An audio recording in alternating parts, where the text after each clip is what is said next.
Hello everyone, today we'll be looking at how to use a wickless alcohol burner, which is the metal object you see in front of you. Let's start taking this apart and seeing what all we have here. First you have the extinguisher cap, which we'll use to put out the flame when we're finished. You'll also see underneath this a rubber stopper. This is placed in that metal coil, which you'll see once we get this removed, to prevent the alcohol inside the burner from evaporating. So again, this is what stops our fuel from leaking out when the burner is not in use. And also, around the bottom, you'll see a metal strip called a heat shield. This will be placed on top of the burner when there is a flame to focus the heat upward. As for the body of the alcohol burner, this can be opened. The top simply screws off. And inside is just an empty container where we put our alcohol that we use for fuel. So I've got some alcohol here. We'll just pour that in.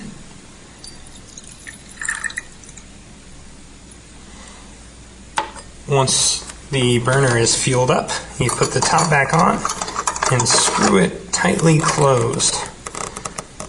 This is designed so that if this is properly closed, you should be able to turn it sideways and nothing will leak out of it. It's important that you actually do this. Actually turn it up sideways and see if anything falls out. If it does, you'll want to dry off the burner and reseal it, because if this is not sealed properly, there is a chance that flames could come out the side and potentially burn you while you are using this. Once the fuel has been added, you'll want to wait about 5 minutes for the alcohol to travel up through this coil. Once you've waited 5 minutes, it should be ready to light. Alright, now that your alcohol burner is ready to light, simply take a heat source. I've got a lighter. And expose the top portion of the alcohol burner to that heat. And it should catch with a very nearly invisible flame. Now this is extremely hard to see. That would be because it went out. But even while it's going, alcohol burns with a nearly invisible flame. So you need to be very, very careful about whether or not this is on. Once the flame is going and it is stable, you'll want to carefully add the heat shield around the top. This will focus the energy of the flame upward and increase the potency of the flame. Also note the stands that come with our alcohol burners. If there is something you need to heat, you can place it on the stand and slide the stand over top of the alcohol burner and have a safe way to burn whatever you need to burn.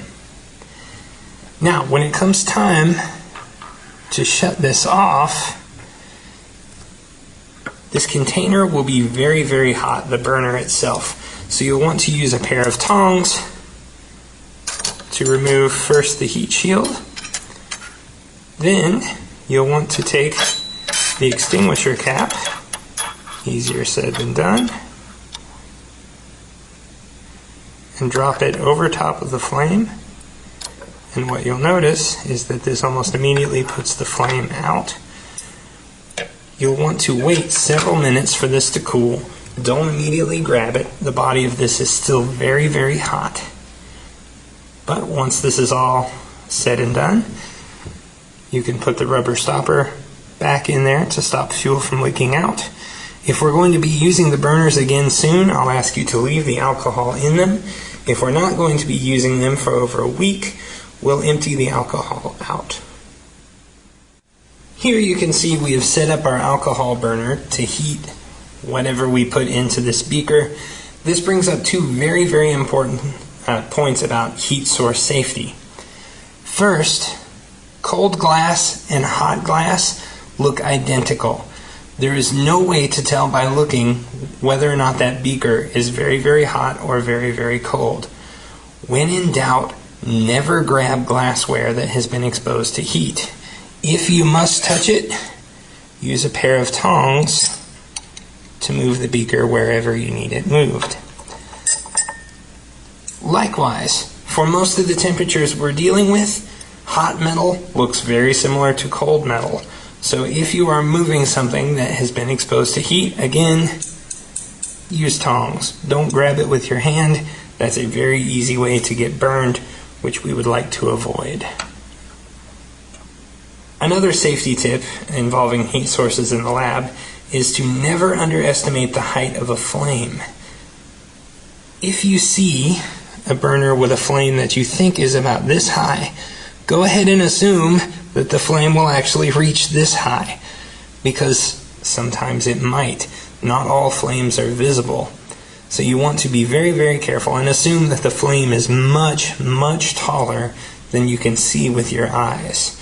So never ever float your hand above a heat source, no matter how high above it you think you are. Don't risk it.